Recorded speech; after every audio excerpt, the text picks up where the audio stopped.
పాకిస్తాన్ ఇప్పుడు ఏం చేయగలుగుతుంది?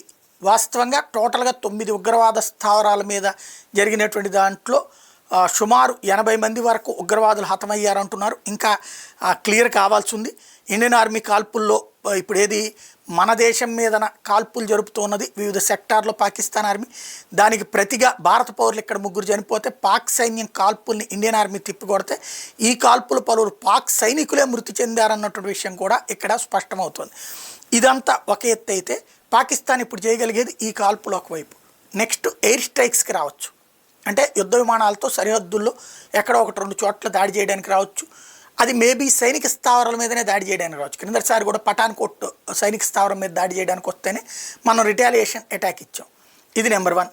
గ్రౌండ్ అటాక్ అయితే పాకిస్తాన్ వచ్చే ధైర్యం చేయకపోవచ్చు. ఎందుకంటే వస్తే ఒక్కడు కూడా తిరిగి వెళ్ళడం. ఇది మాత్రం మన హామీ.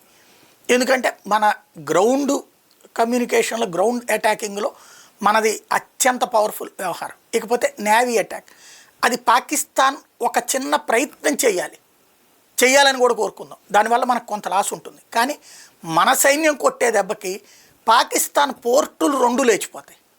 ప్రధాన పోర్టులు ఆ 2 లేచిపోతే పాకిస్తాన్కి ఇప్పుడు కాస్తో కోస్తో మిగులుతున్నటువంటి తిండి కూడా దొరకదు.